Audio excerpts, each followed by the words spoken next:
Hey Green Wave fans, it's Troy Dan and I'm back with Wave Talk, and this is a little different Wave Talk. In the past I've been able to talk to some of our student athletes, to Mac Brown, and maybe a little Q&A back and forth, but this is a lot more Q&A my direction because my guest today is Gabe Feldman, one of our own. Gabe is the director of the Tulane Sports Law Program, and as sports law programs go in the United States, if we're not number one, I don't know who is, Gabe. One, it's kind of an honor to have Gabe here just to talk about the sports law program. But secondly, name, image, and likeness is in the news, and Gabe is one of the nation's experts in the subject matter. So it was a good chance for us to get some questions answered and give everybody really a good fundamental understanding of what the issues are. So Gabe, welcome to Wave Talk. And Thank you. Tell me a little bit about the sports law program first. Sure. So we have the first and oldest sports law program in the country. We offer a certificate in specialization to law students, and we train law students to get jobs in the sports industry. Whether it's a lawyer for a team or a league or a players association, we train people to go into college athletics, to be in compliance, to hopefully one day be an athletic director. And we're really just trying to help students understand the ins and outs of the sports industry and how the laws apply to the sports industry. So we've got a lot of great alum who are working in sports, either on the legal side or sometimes on the front office side. So we've had Mike Tannenbaum, who's run the Dolphins, who's run the Jets. We've had an alum who ran the LA Kings. We've got now about probably 30 students, former students, who are working in front offices of different teams in professional sports. We've got about 15 who are working in athletic departments, and then a lot who are just regular lawyers who happen to represent sports clients. And I know you're doing a good job because one of those lawyers actually works for our football coach's agent, and I have to negotiate the contract with him, and I can trust me when I tell you he's doing a great job. He learned well here. Well, he learned well. He actually wrote a paper for me on negotiating contracts with coaches. So he put that knowledge to use. Well, from one standpoint, he gets an A. As the Tulane guy negotiating against him right now, I wish it would have been an F. So.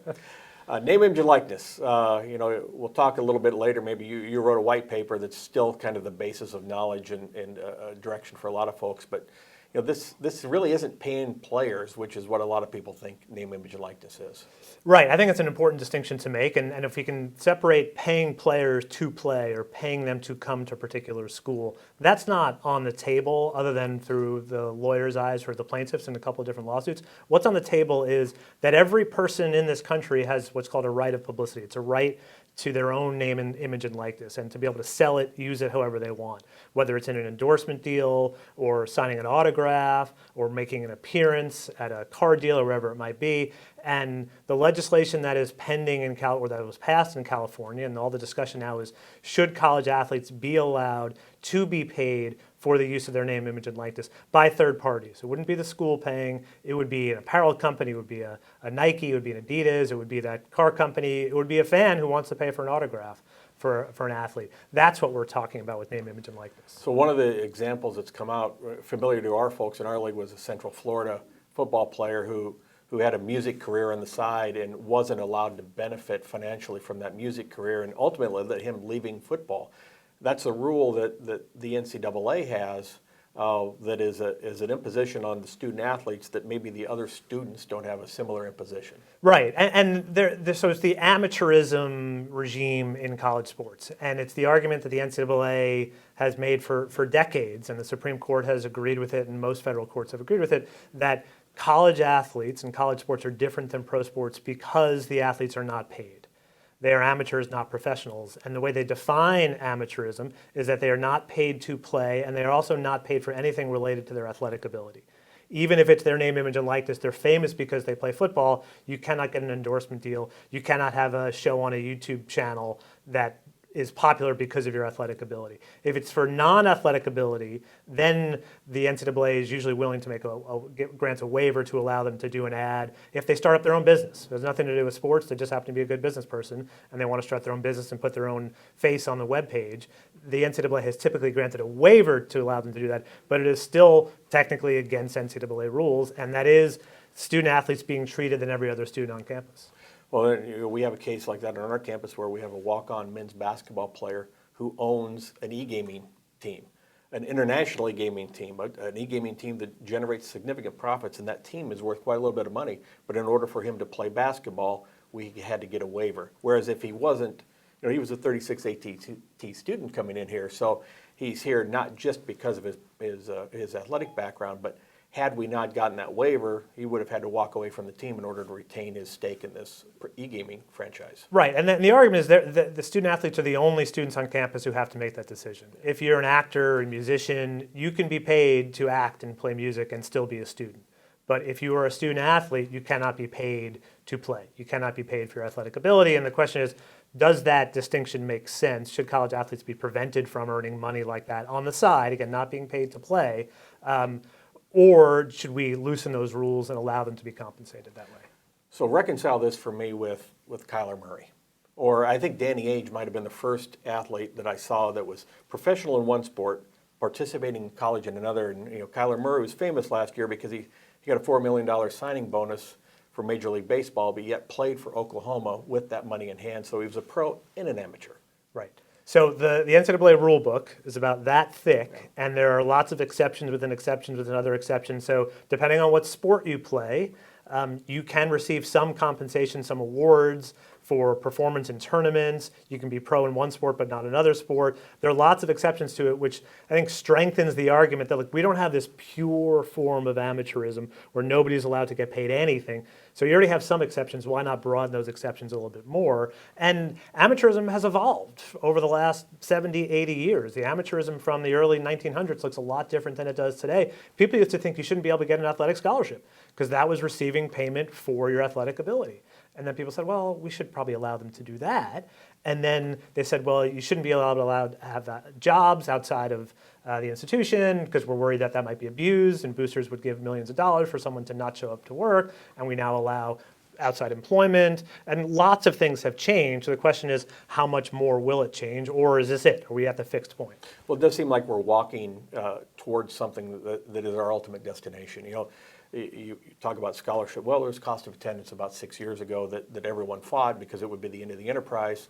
And frankly, it's something that we don't notice anymore. Right. But again, that was money on top of the scholarship. And then there was some meals and some other. And I think the NCAA, whether it's been pushed and prodded to do so, has done a good job of opening doors up to enhance and empower the experience of the students over the past few years. Yeah, I think there's no question. And I think most student athletes would say they have an incredible deal and an incredible experience because for many of them, not all of them, but many of them, their education is paid for.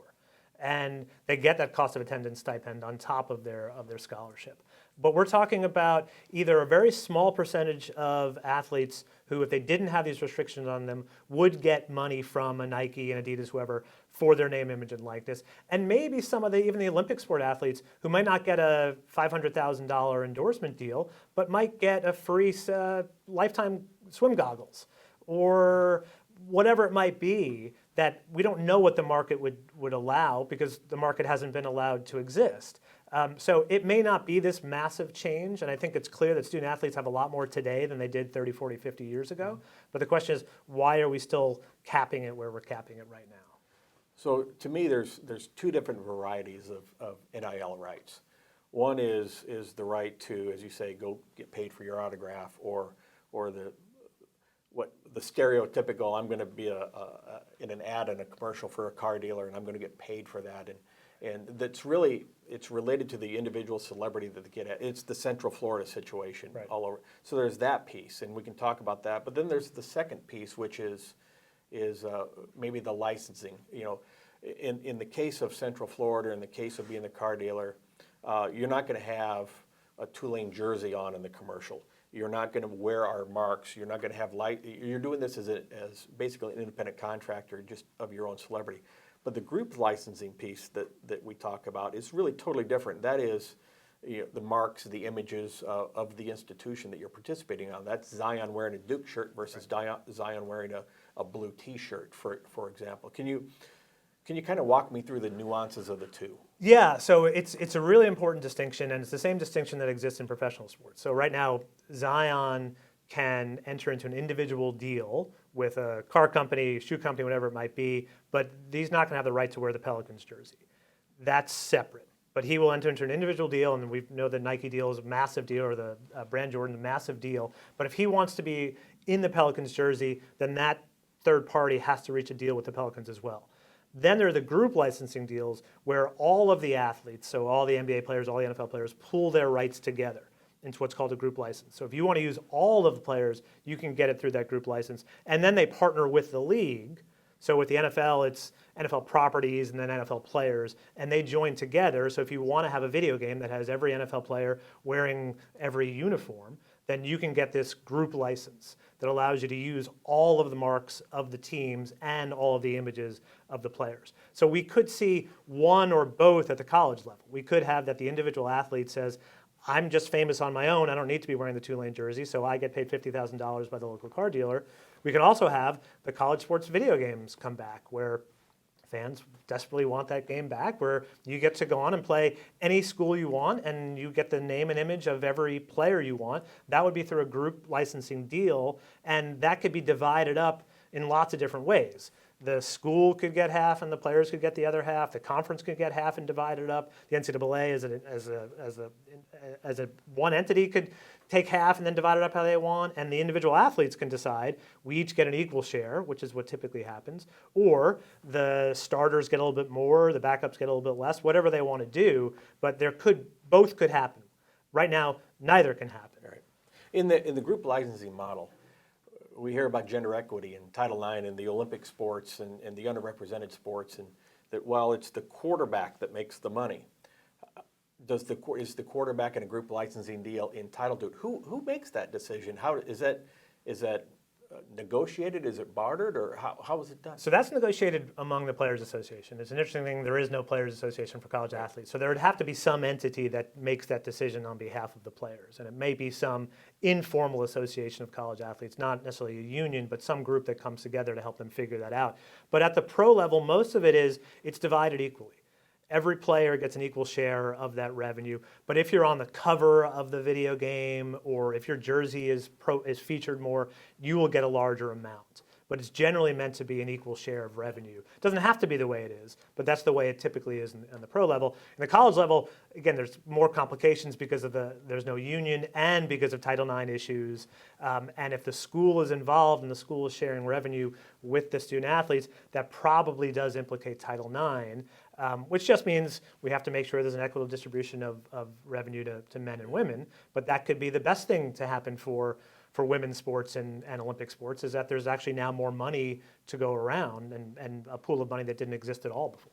Well, and in theory, that's what we do today. You know, football is the revenue engine for almost every institution, but that positive revenue drives the other the other 16 sports that don't generate positive revenue. It drives their experience, their scholarships, and their programs. Right, and are valuable to the institution, to the athletic department, to the fans, even though they don't necessarily drive revenue. We obviously value them, want them to be here. And so I think it's a positive to have another potential source of revenue to benefit those athletes as well. The other reality is that the amount of money we're talking about, particularly in the group licensing, and I'll just use Tulane as an example, and Tulane's, in a lot of ways, for me personally, NIL is going to impact the Autonomy 5 leagues significantly more than it's going to impact the non-Autonomy 5 leagues, of which Tulane is a part. But if you look at the revenue that's there right now, you know, when a shirt is sold that has a Tulane, or a shirt is sold, a jersey is sold that has a number on it, and we don't put names on jerseys anymore. Most licensing deals provide for 10, 11, 12% of that, the retail cost of that, to return back to the institution.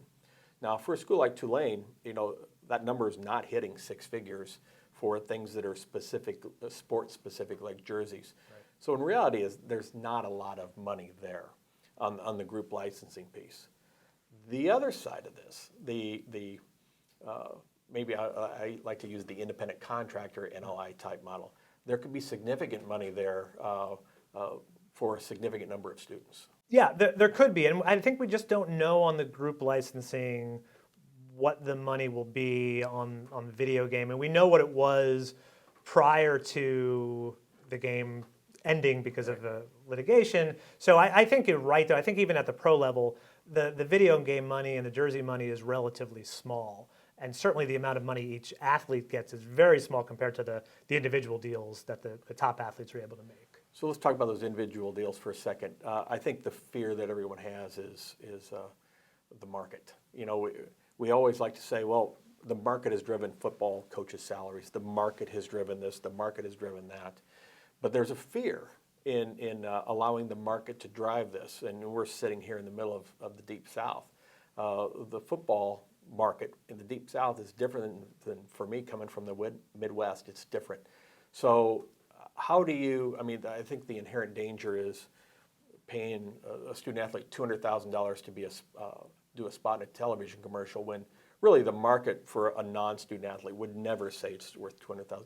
How would we potentially, because personally I'm an advocate that the student should have those image and likeness rights. They should possess them. But how do we manage it so that the cheating or the imbalance or trying to artificially impact the market is regulated? So it's a great question, and it's been part of the reason why I think there's been such resistance to making a change is the fear that it'll be abused, and the fear that will lead to schools funneling money either directly or through boosters to attract top athletes. And then that would lead to competitive imbalance. It would lead to the focus being on who's giving you the most money as opposed to what's the best fit for you academically or even athletically. And I think those are all legitimate concerns. Those are all valid concerns. I will say those are concerns that have been expressed in lots of different areas within college athletics, and we figured out a way to make those work, and the system has still survived. I would also say that there's not a lot of competitive balance in college sports, and particularly if you consider the entirety of Division I and the fact that we have something called the Autonomy 5 and the Power 5 or the Power 6. The people who are not in the Power 6 would say this is not particularly balanced when you've actually labeled a group as sort of more powerful than the others. So I'd say that it's a problem that already exists in terms of competitive imbalance. In terms of regulating a system to make sure it's not abused, though, I think there are lots of ways you can do it. And you can look at the pro sports as a model and look at the NBA that has a salary cap. And has a pretty strict salary cap. There's lots of exceptions to it, but the NBA says we need to have a salary cap, and the NFL says we need to have a salary cap to have competitive balance. And I promise you, there are owners of NBA teams and NFL teams that have a lot of money that could give money under the table to some of these players and say, we're going to stick with the salary cap, but if you come to play for the Clippers, Kawhi Leonard, we're going to give you a $20 million deal. Make sure you get a $20 million deal with Nike. And the NBA is aware of that, and the NFL is aware of that, and they have all sorts of anti-circumvention provisions in place to make sure that there are no under-the-table payments and to make sure that any NIL deal on the pro level is legitimate. Now, how do you do that, and what's the market? And people say, we don't know what the market would be for Zion Williamson when he was at Duke. Well, there's two responses to that. One, we don't know what the market is because we haven't allowed there to be a market for it. And two, Zion Williamson had a lot of followers on Instagram and Twitter and Facebook before he became a Duke player. He had a lot of value before he got there. You can figure out, just by analogs outside of college athletics, how much somebody is worth, give or take, right? You may not know the exact number, but you can see if it's a legitimate good faith transaction. And as long as it's in that range, I think you allow it. And then what that will lead to is I think schools or boosters or alum will continue to spend money on their favorite school, but instead of it going to necessarily all of it to a beautiful facility like this, some of it will go to the college athletes directly. Or there'll be new people who say, you know what, I can't afford to build a wing of a new stadium, but I can give $20,000 for endorsement deals or appearance deals for a college athlete. And we'd have to make sure that they're actually using the college athlete in the way that they say they're using it, to make sure you're not just saying, here's $20,000, don't come to my car dealership, I just want to make you come to Tuscaloosa. Right. It's the same argument we had with jobs at one time, and we did find a way around it. Now, the other issue, or one of the other issues that some folks talk about, is really to allow that to happen, you really have to open the door to agents, because you cannot rely on, it's not an 18, 19-year-old student athlete's job to be able to negotiate a contract with someone and make sure they are provided for. So someone has to act on their behalf. Back to the Tulane Law School, correct? Right. But someone has to act on their behalf, but does that open the door to other issues with agents? Because we've really tried to keep agents out of the game. We have, but we're starting to bring them back in a little bit more. I mean, the Rights Commission said that we should introduce agents earlier, and I think the agent word has been sort of this taboo, and we want to keep the agents far away from athletes. Everywhere else we say we want the lawyer or make sure that the person has representation. it's really only in sports where we say, well, it's the dirty agent, it's the corrupt agent, and we need to keep them away. I agree, we need to keep the dirty, corrupt agents away from everyone, college athletes, any athlete, anyone. But we have to figure out a way to provide some representation for the athletes to make sure they're not being taken advantage of if they're negotiating these deals, but also make sure we are monitoring and regulating those agents to make sure that they are certified, to make sure that they are educated, to make sure that they are meeting certain minimum standards to make sure that they can adequately represent the college athletes. I understand that for some people, introducing agents into campus is worse than anything else, that's the thing they fear most. And I get that from what's happened historically. But there are, as you know, there are a lot of good agents. A lot of them graduated from Tulane. Not all of them did. Some of them are from other schools. But there are a lot of good agents, scrupulous agents. And given that the money, particularly at the group licensing level, as you mentioned, may not be astronomical, I don't know that you're going to get the type of agent who's going to come to represent those deals who we are necessarily going to worry about, because there just won't be as much money at stake in those group licensing deals. The individual deals, yes, there might be a lot of money, but again, I think we just need to regulate them. So maybe the last piece to the independent NIL, maybe it's easier for me to reconcile when they come to campus and how we can manage it when they come to campus.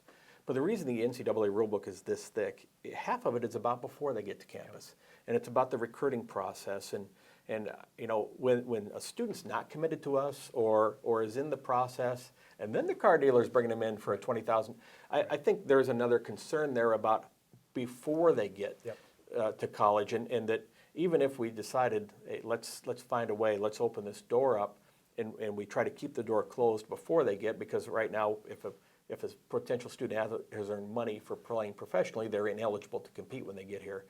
Do you think that door is the next one that gets forced open that we have to deal with?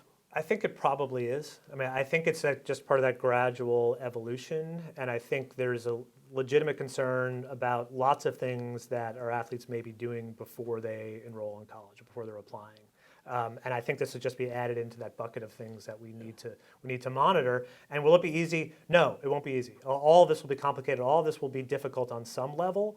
But you have to ask the question are the complexities and the potential challenges worth continuing to prevent these college athletes from, in maybe limited cases, but in some cases, receiving some compensation for the value that they've created, right? The popularity that they've created, the skill that they have on the field. Should we prevent them and only them from receiving compensation for it when everybody else on campus is allowed to? And the answer isn't, and you hear a lot of the immediate, well, we give them a scholarship, isn't that enough? Well, the answer really in today's day and age is no, it's not.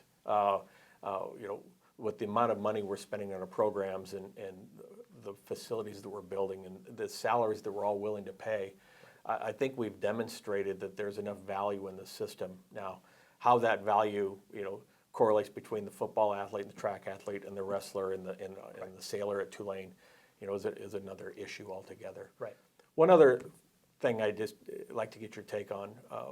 You said the word competitive balance, and this is coming up a lot, competitive balance. And I've looked at competitive balance this way. The NCAA was formed for really three reasons. It was player safety, health and safety. It was playing rules. And it was championships. And competitive balance has always meant to really fit within those three parameters, right? That we were all playing by the same rules in the game. Right. So when you stepped between the lines, everything was equal. Right. You might have been taller, faster, stronger, but the rules of the game were equal. In the championships, that we had an unbiased, neutral environment as possible, so that there was competitive balance. But I think it's important to reiterate. I'm at Tulane University. I was at Northern Iowa. My wife is in Cedar Falls today. It's 31 degrees. It's 86 here. Just the nature of geography, just the nature of the institutions in general, there is no such thing as competitive balance. Right. I completely agree. And I think you're absolutely right. And it's a really important distinction to make, that we want everyone playing according to the same rules. So it's the same opportunity, but even then we don't necessarily have that because we've got the Power 5 and the Autonomy 5 and Power 6.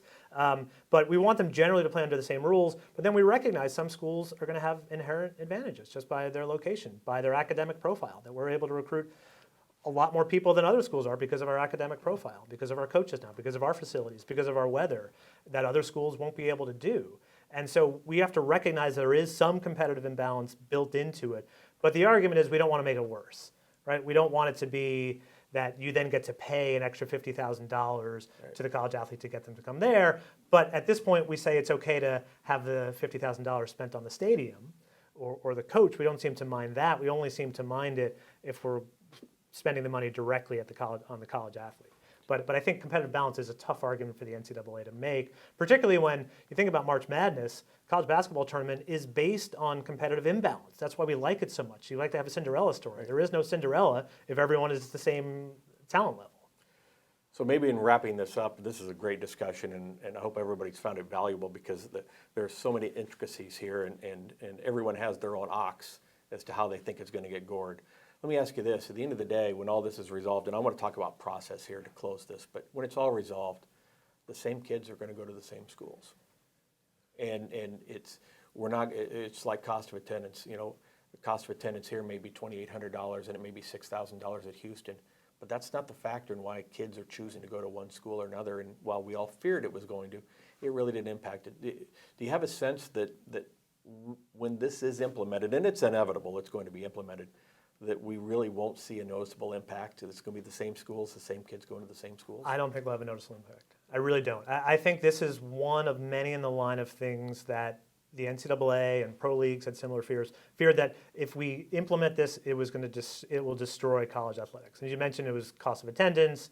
There were lots of things that people feared. Even way back in the day, they feared that televising football games was going to destroy college sports, because the old president of the NCAA and the university presidents thought we're going to have people just sitting on their couch watching football and not going to the games in person, and that would destroy it. They said, well, it's worked out pretty well to have the games on television. Everything has managed to work out pretty well to help actually build the sports. And free agency in baseball, all these sorts of things we thought were going to kill the sport have actually helped the sport. I think this will help college athletics. I think it will lead to a more fair system. I don't think it will impact much where the students are going. I don't think it'll impact much in terms of the competition on the field. I just think it will lead to more benefits to the college athletes. So where do we go from here? So there's a federal or a law that's passed in California. I think there are 7 or 8 other states that are in somewhat either have passed or are trying to pass legislation. Now, there's going to be 8 different pieces of legislation out there, and obviously you cannot operate. And I'm a states' rights guy, but you know, California can't decide that kids don't have to sit out if they transfer because of the state of California. There is a point at which states' rights don't really apply here. And there's probably a legal principle, but the NCAA is set to roll out maybe not its full recommendations, but some guidance from a committee to its board of governors at the end of this month. And you know, Cory Booker, just this morning, the day of this taping, has basically said this should be legislated federally. So there's a lot of different directions this could go. What's your take on where we move forward and the timeline of that? Yeah, so the California law is the only one that's passed so far, wouldn't take effect until 2023, but that would prohibit schools from preventing the student athletes at California schools from being compensated for name, image, and likeness. Then there's, as you mentioned, other states, and those other states are discussing having those laws take effect before 2023, so maybe 2020, 2021, because if it's just California, the NCAA said, well, we've got some time. We've got 3.5 years to figure out what to do. But as you mentioned, Cory Booker has proposed something. There's proposals at the federal level from Congress, and then there's also some litigation hanging out there challenging not just name, image, and likeness, but the entire amateurism system. So there's a lot at play right now, a lot of uncertainty. We'll have to see what the NCAA decides to do, if their change is aggressive enough or if it's just sort of an incremental change. If it's just an incremental change, I don't think that's going to satisfy the states or our U.S. Congress.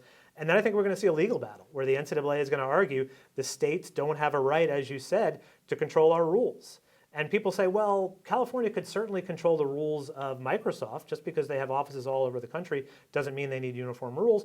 But the NCAA is not like Microsoft. Microsoft does not have to have all of their offices playing by the same rules. As we discussed, the NCAA needs all of their schools playing by the same rules. We can't have California have one set of rules and Louisiana have a different set of rules. So state legislation, I don't think, is feasible. And the NCAA is going to argue in court, and I don't want to put everybody to sleep, but under the Commerce Clause, that state law would interfere with the NCAA's ability to engage in interstate commerce, and they shouldn't be allowed to do it. And they've won a similar case a number of years ago in Nevada on those grounds. So that may be the legal battle. There's still the legal battle in federal court. There may be Again, federal legislation, I think whatever the solution is, has to be a national uniform solution. Whatever the change is, whatever the outcome is, I just don't think you can have it done on a state-by-state basis. The timing, we'll see. I mean, the NCAA can make this very easy, relatively speaking, by changing the rules to allow student athletes to get paid for name, image, and likeness. I think that would satisfy all of the states, would probably satisfy our federal legislators, and then that would go away. So that could happen 3 months, 6 months, a year, or we could see a lengthy court battle. The challenge with the NCAA, speaking as one of the member institutions, is, it is us. It is not a group of as somewhat said, bureaucrats in Indianapolis. They are us. Right. And we all vote provincially. Right. You can say you shouldn't, but how does it impact Tulane? How does it impact Alabama? How does it impact LSU? And so it's tough in the governance structure of the NCAA to be as reactive and responsive as I think the public wants to see. But interesting time, big time, because college athletics is as much a core part of the culture of the United States as any sport, including baseball is the grand old game. But I'd say college athletics is integral to society, and this is an interesting time for our game. Yeah, and I agree. And I think the key point here is that most people engaged in this discussion, myself included, value college sports tremendously and think, as you said, it is an important part of the fabric of this country, certainly an important part of Tulane, an important part of the academic experience for student athletes and non-athlete students. And most people don't want to see it destroyed. They want to see it strengthened. And I actually think it can be made stronger by giving college athletes these additional rights. So some people say, well, if it gets destroyed, it gets destroyed and something else will pop up. I'm not in that camp. I am a firm supporter and believer in college athletics and the benefits of it. But again, I think this is a better way to move forward and a better way to provide our athletes opportunities. Gabe, I really appreciate your expertise.